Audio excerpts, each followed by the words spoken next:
All right, and we are on. Okay, so Erin, I'm so excited to have you here and being able to share you with Australia here, all the Mhm. way from New York. I've loved your work for some time. Your shrink sessions are pretty awesome. But before I tell everyone too much about you, I will get you to introduce yourself and what it is that is unique and special about the message or gifts that you're bringing to the world. Uh, Actually, firstly, what I'll do is let everyone know why I'm doing this interview. And the reason I wanted to interview some amazing experts in their field is to really share with women the importance and value of listening to their body. I really believe that when you begin to tune into your body, it gives you a fast track way to start tuning into your inner voice. And so I really wanted to be able to share with others how to do this. And so that's why I thought you would be the perfect person for this. So tell us who you are. Well, thank you so much for having me. It's a pleasure to be here with you. I'm Erin Stutland. I'm coming to you from New York City, and I am a coach. I do both life and career coaching, and I also have a division of my business that is in the fitness space. And fitness to me is such a funny word because my background is really in dance and movement. So I've created this fitness program called Shrink Session, which combines all different kinds of workouts, cardio dance, yoga, a little bit of weight training, HIIT training, and it's combined with mantras that you're actually saying out loud while you're moving. So there's a real mind-body element to it, and the idea is that with these mantras, it allows you to bring yourself more into the present moment. It gets you out of your head, out of that complaining, out of that negative voice that so often happens when we're working out, Yeah. whether it's about like, oh, my thighs, or it's like, oh, what am I going to have for dinner? Yeah. The mantras are a way to get you really, really present, A, and then B, they also are you're empowering your body with these new thoughts and new ideas that you don't necessarily are always thinking about when you're walking around throughout your daily life. So Shrink Session is one of my big programs, and then I have another online course called Magical Manifestors, which is a really fun, juicy, creative goal setting course. Beautiful, beautiful. Yeah, well, your shrink sessions are really awesome. I found myself repeating the affirmations and mantras afterwards, which caught me by surprise. And just that whole mind-body connection, it really locks those affirmations into your body. It's quite incredible.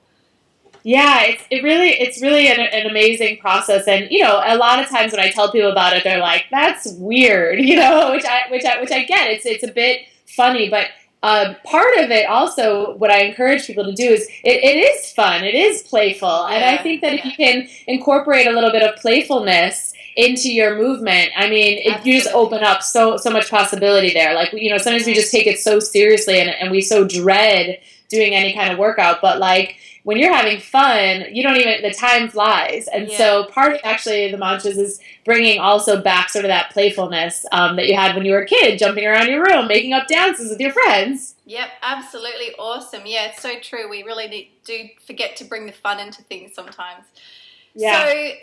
There's always a cool story behind why people get into doing what they do, especially when you're in something like this. It really grows the human spirit. So tell us what led you to do this. Well, it really started, when I was a freshman in college, my first year at university, I had a really rough time and I really struggled. I went through, my mom that year was diagnosed with ovarian cancer, and it was my first year, away, which is a big transition for a young person anyway. Yeah. And it was a lot at once. And I really went into this depression. And I didn't even know that I was depressed. This is kind of before people talked about what depression was. And I just was struggling and sad all the time. And then I remember that I was reading like a magazine article that was like, "Are you this? Are you that? Are you this? Then you might be depressed." And I'm like, "Oh my God, that's me!" And in some ways, it was such a relief to know, okay, this is what's going on, and I can work at changing it. And so through that experience, I started doing a lot of yoga while I was at school. I was dancing in university, but I started doing other things. So I did yoga, and I started reading all these spiritual books, and I picked up a Wayne Dyer book and Louise Hay, and I started getting really interested in this conversation of really how you can heal yourself and your life from emotional upsets, Yeah. physical disappointment, and so that was sort of how it began. But the biggest crux for me in terms of with affirmations and mantras was one summer in between my freshman and sophomore year of college. I came to New York to do. I was living in Chicago at the time. I came to New York to do a dance program, Yeah. and I was with these incredible dancers from all over the world. And I was feeling so intimidated by these really amazing dancers, and I found myself kind of standing in the back of the room, feeling insecure, not being confident. And I was like, the big thought or belief that I had at that time was that I didn't pick up combinations fast enough, which as a dancer, you have to be able to like see movement and get it quickly. Yeah. And I was like, if I don't change this thing about myself, I'm never going to make it as a professional dancer. So one thing that I did was every day before I went to dance class, I would sit down with my journal and I would start writing these affirmations. And I would write down, I pick up movement easily and effortlessly. I see movement and I get it. I feel confident standing in the front of the room. And I would like move myself into this state by just writing these affirmations. And then I would put my journal down and I would go into dance class and I had this like sense of confidence about me because I sort of cleared all the junk away, all of the negative self-talk that was happening. Yeah. And it was really the summer that I transformed as a dancer. And actually picking up combinations became my greatest strength. Wow, that's amazing. Which was really amazing. And so what that experience taught me is that we do have the ability to change what we think about ourselves, to change our beliefs. And as a result, that will change what happens in our life. And so that's really where it came from. That's sort of where the love for affirmations came from. Beautiful. What a gorgeous story. I love that. Especially in the sense that, you know, something that you felt was a weakness became your greatest strength. That is just so beautiful. Awesome. Yeah. That's it was very a great reminder. Yeah. Yeah. So what does listening to your body mean to you? I love that question. As I was reading through your questions, they're such really great questions because, you know, listening to your body can be such an elusive idea. Like, what does that really mean? But, you know, even just for example, the other day, I shot some new videos for Shrink Session that we're going to be sharing with people in a couple weeks.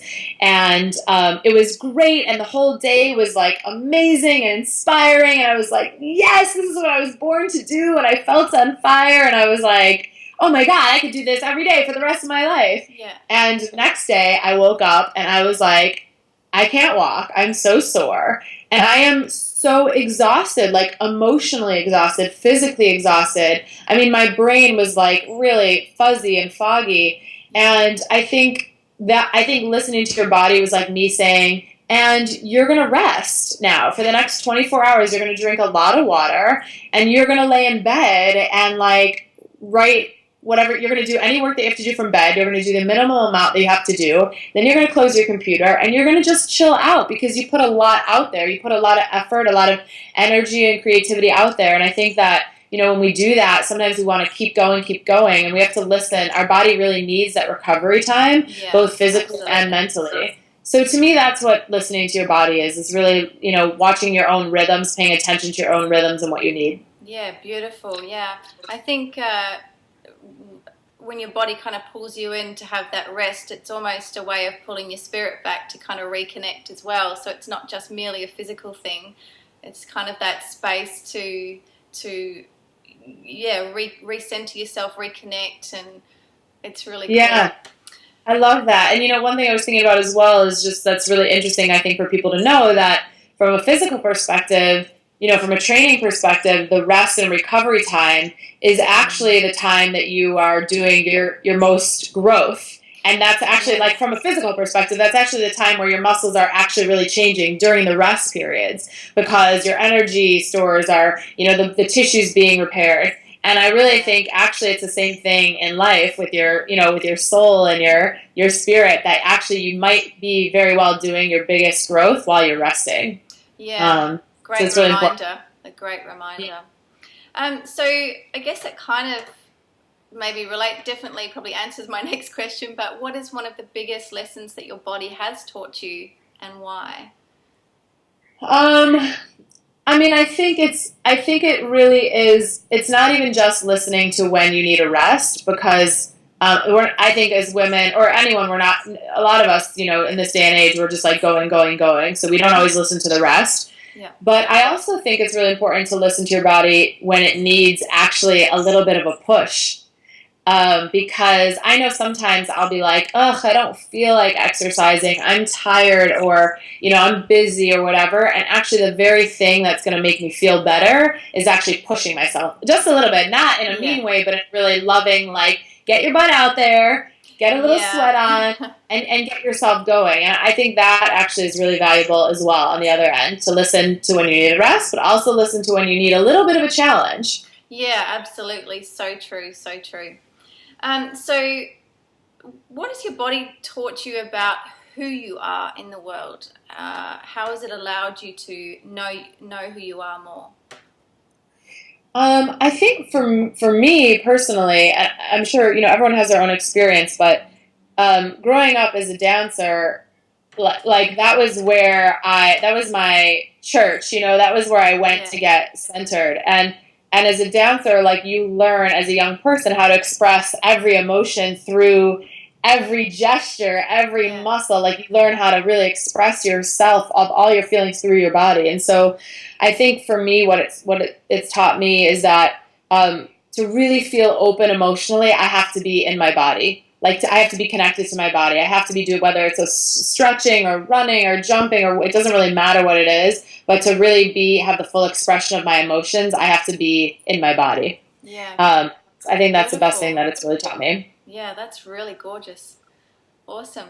So, tell me, or share with everyone, what is one way that your body speaks to you in terms of sensations or feelings?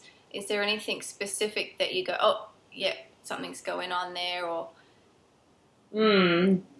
Yeah, I think your body is always right, always talking to you in so many different ways. I know yeah, what's really interesting for me is that, I have this like, I'll have this like neck thing that, like, where I'll wake up one day and I can't, like, turn my head, and I'm always like, ooh, what's going on in my life right now? And it's always related to some sort of stress of some kind, always.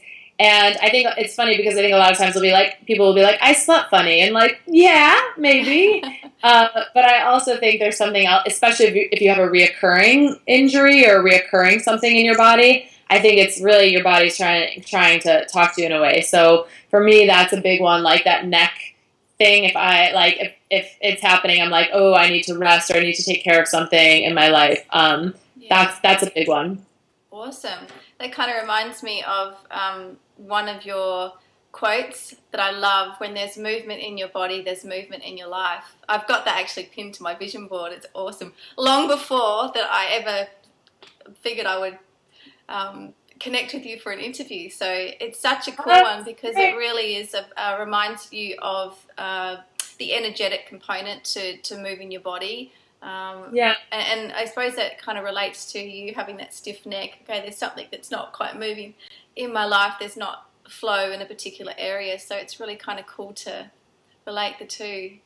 Yeah. Yeah, I think having any sort of injury in your body is really telling of something else, or even just Yeah. an illness, or like a cold or a cough. If you have like a reoccurring cough or reoccurring stomach issues, I think your body's there's definitely Yeah. ways that your body's trying to talk to you. So true. So true. Yeah, so you got to pay attention. Yes. So my last question for you, Erin, is what is a tip that you would give other women on how to listen to their body? How would they begin to do that if they wanted to learn? Well, it's really interesting because I think, especially, depending on where you are in your journey with your body, whether it's weight loss or you want to change your body, I actually think that a lot of people don't even want to be in their body because they don't like it and they're not comfortable with it. And actually, the idea of actually being in your body is like, no, thank you. Yeah. Because if you don't like it, it's hard to want to even get close to it. Yeah. And I think that's something to be really aware of, because if you're not allowing yourself to be in your body, it's going to be very hard for you to change anything about your body. Like, in order to get that change, in order to get that movement in your life, you have to, like, get into your body. You have to feel your muscles and your cells and move and feel things moving around that, you might not even want to, look at. I mean, it's really true. Like, when you're on a weight loss journey, some people, like, they don't even want to look at it. It's why they don't exercise. It's why they won't Yeah. do it, because it's too confronting. And so, what I would say is that wherever you are on your journey with your body, it's like, be gentle, be kind, do things take it slow. You don't have to go out and do a marathon. Go walk for 5 minutes, go walk for 10 minutes. Do something that feels really nurturing to your body slowly, and you build up to it. Yeah. I think that's really, really key. That you slowly build up to it, but really but it is true that in order to hear what your body's saying, you have to be in your body. Yeah. Yeah, really. You have to be doing things that are making you feel alive. And I would say, honestly, you have to be in your body to feel all the different emotions that you have. I think a lot of women also, in particular, are afraid to express their emotions. They don't necessarily trust their feelings. Is that right? Do I have the right to feel sad? Do I have the right to be upset? Do I have the right to be mad? And it's almost because the emotion is not even connected to their body. They're like, what is that? Who is that? And so I just think that the more that you're living in your body, the more you're making an effort to do that, you'll actually feel more connected to your feelings and your emotions, and hopefully you'll actually trust them more to express them out into the world. Yeah, awesome. That's fantastic. Yeah, I'm a really big believer that your relationship with your body is a huge reflection of your relationship with your soul, with who you are, who you perceive yourself to be. I think so often there's such a separation between your body and spirit, your mind, emotions, and I really want people to realize that they're all connected. You can't separate any of them. Yeah, right. And one's a really good reflection of the other, and so forth. So it's really good to be able to look at yourself in that way, because therefore your body can teach you so much. And I do find the physical is usually an easier place for people to start than getting deep down into what's really going on and the truth of their experience. So yeah, that's absolutely so true. yeah. It is really, really, really true. And so if we can get people moving, hopefully we get their hearts a little bit more open, we get their minds a little bit more open, and so they're sort of healing their own lives, and then obviously others around them as well. Yeah. Beautiful. Oh, Erin, it's been such a delight to talk to you, and I loved all of your answers, and you had some beautiful gold in there for people to apply to their own life, and very inspiring. So if people want to get in contact with you or find out more about you, how can they do so? Come on over to shrinksessionworkout.com, and if you come on over to that website, you'll see there's a place where you can get a free workout. So we've got a free workout that you can do from home, and it's a really easy download. It's like a 15-minute, amazing, like it's challenging in the right way, but you would be amazed at what you can accomplish in 15 minutes. Yeah. So come on over there, and you get on that. We'll send you a free workout, and then I have another free gift if you want to come on over to erinstutland.com. I also give you a free MP3 playlist that you can download to your iPhone or your MP3 player. And basically it's a 20-minute, really fun playlist, sort of like a top 40 playlist with mantras over it. So it's really great to take for a walk or take for a bike ride or run or dance in your apartment. Yeah, I love that one. I highly recommend everyone go check that out, because it's enlivening. It's awesome. Yeah, everyone always loves that one, and everyone's like, please make more of them. So hopefully we'll make some more.